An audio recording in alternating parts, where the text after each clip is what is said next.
Greetings from the Colebrookdale Railroad. We've just completed our most successful year yet. Supported by the generosity of our donors, our volunteers ran trains that welcome passengers from every state and 5 foreign nations this year. Many of our trains are sold out, and the 5-star ratings continue to roll in. Not bad for an enterprise only 4 years old. As we continue to build the railroad, its fleet of passenger cars, its stations, and its support infrastructure, we reflect on our strongest asset. It's our people, particularly our donors and our volunteers. With this, the end of our most successful year yet, drawing to a close, I want to lay out for you the projects that will define our efforts next year and recognize the folks whose contributions have led the way in our efforts to fund those projects so far. One of the critical goals of our Community and Economic Development Project has been to build an enterprise that will be self-sustaining. That requires infrastructure like stations and engine house and repair facilities and seating capacity sufficient to meet demand and generate the revenue required to operate a 150-year-old railroad. We've made a lot of progress. The March of Progress is going to require some big steps next year. The first major project in 2018 will be our continued work on our ADA-compatible car, so we can welcome passengers of all mobility. In 2017, we completed the car's exterior work and salvaged a historic interior from a late 1890s Wagner Palace Car Company car. Beautiful car, and its interior will be installed in the ADA car next year. In 2018, we need to take the steps to begin to outfit the car with a handicapped, family-friendly restroom, a pantry, and again, that historic interior.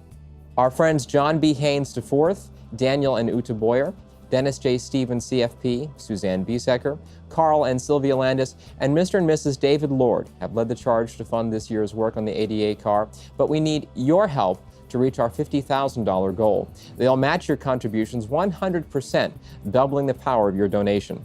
If you act before the end of the year, your tax-deductible contribution of $1,000 or more will entitle you to name one of the seats on the car, a $3,000 value for just $1,000. In 2018, we will take on the formidable task of installing 5,000 ties along the railroad line. Flat cars donated by Robert Hart Sr. and Mr. and Mrs. John Glanfield will make the job of distributing those ties possible. In 2017, we completed the steel work on our beautiful new dining car. In 2018, we'll install a historic interior from a 1906 Barney & Smith sleeping car called the Valhalla. It includes a spectacular 1,600-piece stained glass dome and a marble-tiled entry floor, air conditioning, as well as a kitchen and a 140,000-watt generator. This will no doubt be a multi-year project, but once completed, will facilitate the fine dining of the golden era of railroading we seek to offer on board our trains. The Boyertown Yard will be getting some long-awaited improvements in 2018, thanks to the generosity of BB&T and Mr. Steve McGuire. They have challenged us to raise a match of $650,000 to complete those improvements. That match, in turn, will match future grant applications for a visitor center at our station right here in Boyertown. Lastly, in 2018, we will finally break ground on the beautiful new Pottstown Station. Lawrence and Phyllis Sager, Carl and Sylvia Landis, Miss Peggy Whitaker, and the Scott and Susan Bentley Fund have led the charge in matching the funding from the Pennsylvania Department of Community and Economic Development and Montgomery County. Again, we're still raising funds for this project and would sincerely welcome your support.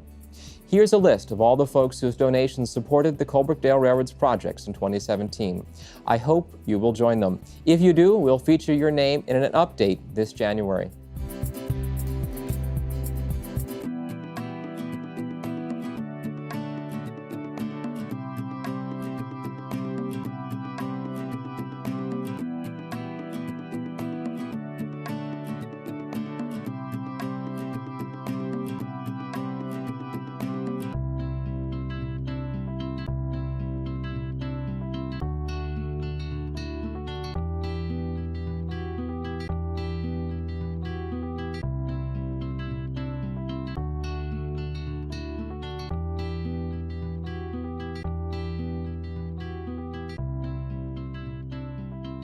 On behalf of all of us at the Colebrookdale Railroad, Happy New Year!